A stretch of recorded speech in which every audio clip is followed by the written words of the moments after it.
नमस्कार दोस्तों, मैं आपका स्वागत करता हूं सुपर 10 अकेडमी ऑनलाइन क्लासेस में।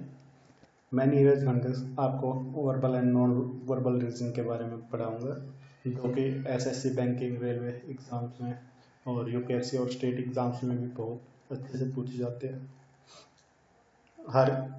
प्रत्येक एग्जाम में इसका 25% सिलेबस होता है। तो सबसे पहले मैं आज आपको बेसिक्स के बारे में बताऊंगा कि हमें क्या क्या पढ़ना है रीजनिंग का बेसिक्स, और उससे पहले हम डिस्कस करेंगे एक बार सिलेबस को, जो कि हम नंबर वाइज पढ़ाएंगे। तो सबसे पहले आता है नॉन वर्बल रीजनिंग में counting of figures. Counting of figures में क्या होता है कि हमें ट्रायंगल और स्क्वायर्स गिनने पड़ते हैं। कि क्वेश्चन में एक फिगर दे देंगे, उसमें से हमसे ये पूछ सकते हैं कि इसमें कितने ट्रायंगल हैं या कितने स्क्वायर हैं, कितने रेक्टेंगल हैं, कुछ भी पूछा जा सकता है। तो इस तरह के क्वेश्चन मैं आपको काउंटिंग ऑफ फिगर्स में करवाऊंगा। उसके बाद आता है क्यूब एंड डाइसिस। क्यूब एंड डाइसिस में एक ही तरह का क्वेश्चन पूछते हैं कि एक क्यूब, ओपन क्यूब दे देंगे और उससे 3-4 ऑप्शन देंगे कि किस तरह का क्यूब इससे फिगर से बन सकता है। और डाइस वाले में क्या होता है कि 3-4 फिगर डाइस की दे देंगे और किसी नंबर के पीछे ऑपोजिट साइड में क्या होगा वो पूछते हैं। उसके बाद आता है मिरर इमेजेस। मिरर इमेजेस में हमें एक इमेज दे दी जाती है, इमेज के राइट साइड में मिरर लगा होता है और हमें ऑप्शन में से ये सिलेक्ट करना है कि वो इमेज कैसे दिखेगी। उसके बाद आता है paper cutting and folding. Paper cutting and folding में क्या होगा कि हमें 4 फिगर्स दी होंगी। पहले 3 फिगर में पेपर को कैसे फोल्ड किया गया है ये बताएंगे, और चौथे फिगर में हमें पेपर में कटिंग करके दे देंगे। तो हमें बताना ये होता है कि उसको खोलने के बाद वो पेपर कैसा दिखेगा। उसके बाद आता है एम्बेडेड फिगर्स। एम्बेडेड फिगर्स में एक फिगर गिवन होगी और 4 ऑप्शन दिए होंगे। हमें ये बताना होता है कि जो गिवन फिगर है वो उन 4 में से कौन से फिगर के अंदर है। उसके बाद आता है figure formation and analysis. Figure formation and analysis में पूछते हैं, एक फिगर दी होगी, उसमें 3-4 टुकड़े दिए होंगे किसी फिगर के, तो उन टुकड़ों से कैसी कैसी कौन सी फिगर बन के मिलेगी, तो वो चीज़ पूछते हैं हम फिगर फॉर्मेशन एंड एनालिसिस में। फिगर सीरीज में हमें 4 फिगर दी होंगी, उनमें एक पैटर्न होता है, उस पैटर्न को फाइंड करके हमें 5वीं फिगर का पता लगाना होता है। तो इस तरह के क्वेश्चन काफ़ी पूछे जाते हैं, खासकर एनडी और सीडीएस में भी इस तरह के क्वेश्चन देखने को मिलते हैं। एयरफोर्स में एफ कैट वगैरह के एग्जाम्स में भी इनको देखा जाता है। उसके बाद पैटर्न कंप्लीशन भी होता है। पैटर्न कंप्लीशन में भी एक पैटर्न दिया होता है, तो उसी के बेस पे हमें अगली सीरीज फाइंड करनी होती है। तो ये था दोस्तों नॉन वर्बल रीजनिंग का सिलेबस, जो बहुत ही आसान है, कोई भी बच्चा आसानी से कर सकता है, और मैं कोशिश करूंगा कि आपको और भी आसान बना के दूँ इसका कंटेंट। उसके बाद वर्बल रीजनिंग में आता है अल्फ़ाबेट टेस्ट।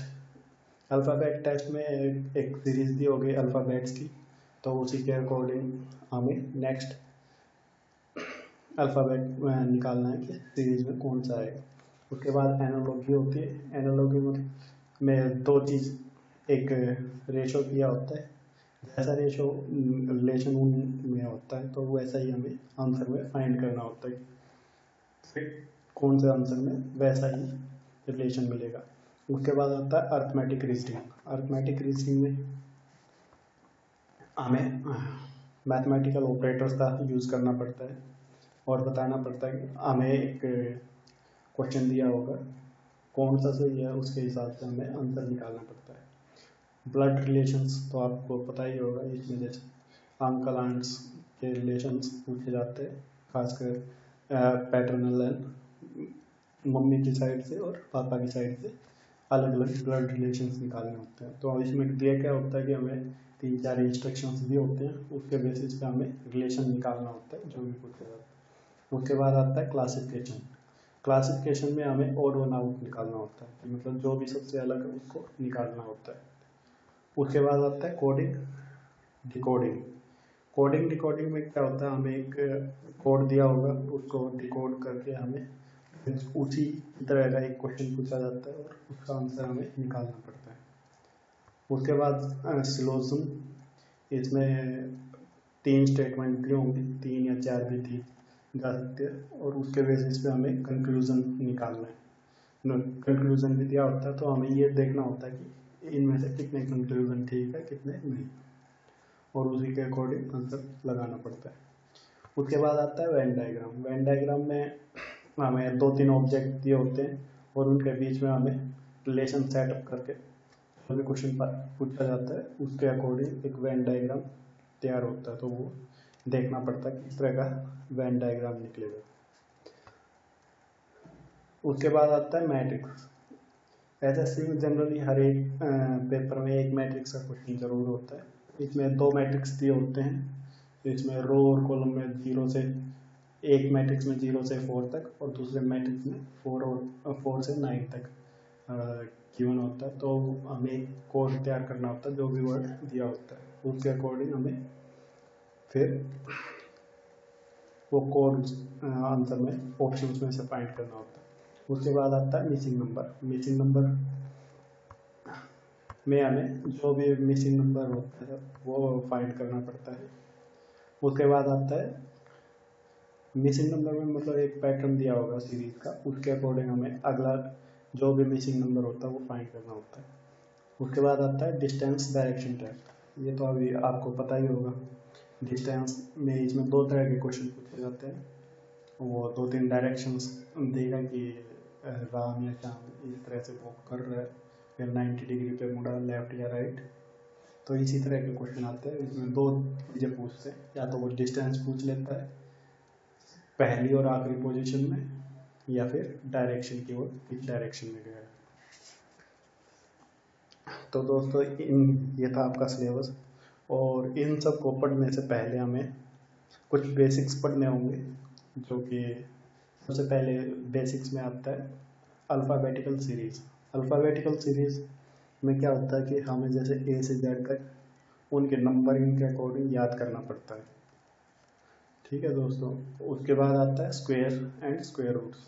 तो इसमें 1 से 25 तक हमें स्क्वायर्स याद होने चाहिए, और इसी तरह से उनको ऑपोजिट मतलब उनकी रूट्स भी याद होनी चाहिए। तो ये बहुत ज़रूरी है, ये कहीं भी काम आ सकता है। उसके बाद आता है cube and cube roots. Cube and cube roots में 1 से 10 तक हमें याद करना पड़ता है। और उसके बाद आता है प्राइम नंबर्स 1 से 100 तक। प्राइम नंबर्स तो आपको पता ही होगा, वो नंबर्स जिनके 2 फैक्टर होते हैं। 2 फैक्टर जैसे कि वो खुद होते हैं, जैसे 2 का फैक्टर है 1 और 2, 5 का फैक्टर होता है 1 और 5, इसके अलावा कोई भी फैक्टर नहीं होता। कोई भी नंबर जिसके 2 से ज़्यादा नंबर फैक्टर होते हैं उनको बोलते हैं कंपोजिट नंबर। अब अल्फ़ाबेटिकल सीरीज में क्या आता है कि ए से लेकर जेड तक हमें, हाँ तो दोस्तों अल्फ़ाबेटिकल सीरीज में हमने एक शॉर्टकट दी हुई है कि हम जैसे हमें रफ कॉपी मिलती है तो अल्फ़ाबेटिकल सीरीज को इस तरह से लिख लें। ये बहुत ही आसान अच्छा तरीका है लिखने के लिए, क्योंकि इसमें जो ए से लेके जेड तक है, एक तो सीधे तरीके से दिया होता है कि ए से जेड तक 1 2 3 4 ऐसे जाके, और ये इस तरीके से होता है। लेकिन अगर कभी ऑपोजिट भी आना पड़ जाए, जैसे जेड से ए तक आते हैं तो जेड का 1, वाई का 2, एक्स का 3, तो ये नंबरिंग बहुत ही ज़्यादा काम आते हैं कोडिंग डिकोडिंग में, और मिसिंग सीरीज में भी ये बहुत काम आती है। तो इसके लिए हमें इनको इस तरह से लिखना ज़रूरी होता है, या फिर हम इसको ऐसे याद कर सकते हैं। इसमें एक फ़ायदा हो रहा है कि हमें ऑपोजिट ये मिल जाता है कि जेड के ऑपोजिट ए आता है, एक्स के ऑपोजिट वाई आता है, इसी तरह से वी के ऑपोजिट ई आता है। तो इस तरह की कोडिंग डिकोडिंग में इस तरह की चीज़ें बहुत पूछी जाती है। एक और शॉर्टकट है जिससे हम इनके वैल्यूज़ याद कर सकते हैं, ईजोटी। ये कोड है ईजोटी, क्योंकि इनका जो नंबरिंग होती है 5 10 15 20 25 होती है 5 के फैक्टर में। इससे आप कोई भी जैसे अल्फ़ाबेट इनके आसपास पूछते हैं तो आसानी से उनकी वैल्यू जल्दी लिख सकते हैं बगैर याद किए हुए। उसके बाद आता है हमारा स्क्वायर्स एंड स्क्वायर रूट्स। तो दोस्तों ये है आपका 1 से लेके 25 तक स्क्वायर्स आप इनको अच्छे तरीके से याद कर लीजिए, रख लीजिए। ये आपको पेपर से पहले उंगलियों पे याद होने के लिए, क्योंकि ये बहुत ही काम आते हैं मैथ्स में भी और रीजनिंग में भी। तो दोस्तों इनको अच्छे से लिख लेना। उसके बाद हम पूछते हैं कि क्यूब और क्यूब रूट्स। 1 से 10 तक क्यूब आपको याद होने चाहिए,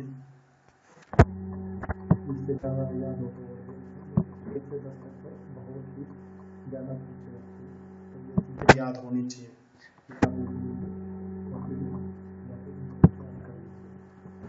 पेपर से पहले ये याद होना बहुत ज़रूरी है, इनका बहुत फ़ायदा होता है। उसके बाद आते हैं प्राइम नंबर। प्राइम नंबर्स अभी आपने सोचा 1 से 100 तक कितने नंबर प्राइम नंबर्स होते हैं, तो दोस्तों ये यहाँ पर सारे के सारे प्राइम नंबर हैं 1 से लेकर 100 तक, उनमें से 2, 3, 5, 7, तो कुल मिला के ये टोटल 25 नंबर्स होते हैं जो हमारे प्राइम नंबर हैं। अब कुछ फैक्ट्स होते हैं प्राइम नंबर के बारे में। सबसे पहला है कि जो 2 होता है अकेला इवन प्राइम नंबर होता है। इवन प्राइम नंबर मतलब इवन नंबर तो आपको पता ही होगा, जो 2 से डिवाइड होते हैं या 2 के फैक्टर होते हैं, तो इनको बोलते हैं प्राइम नंबर और इवन नंबर्स। तो अकेला 2 ही ऐसा इवन नंबर है जो कि प्राइम नंबर है। दूसरा पॉइंट है कि 5 के अलावा कोई भी ऐसा नंबर नहीं है जो ऐसा कोई भी प्राइम नंबर नहीं है जो एंड होता हो 5 से, मतलब जैसे 25 होगा, 35, 105, या इनमें से जिसके पीछे भी 5 आएगा, ऐसा कोई भी नंबर प्राइम नंबर नहीं होता। अकेला 5 ही ऐसा नंबर है जो प्राइम नंबर होता है। उसके बाद 0 और 1 को हम कभी भी प्राइम नंबर में काउंट नहीं करते हैं दोस्तों, क्योंकि ना तो 0 कभी प्राइम होता है ना 1। सबसे छोटा प्राइम नंबर भी 2 ही होता है। और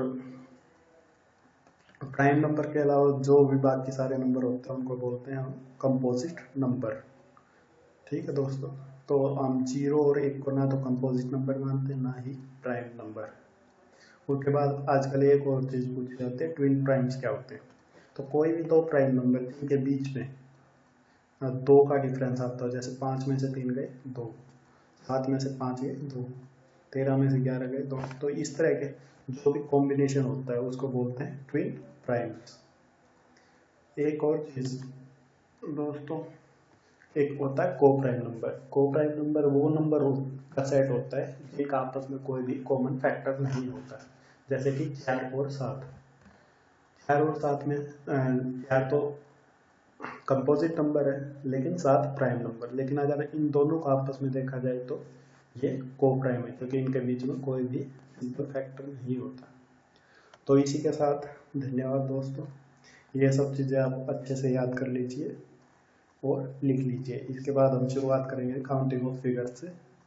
thank you, have a nice day.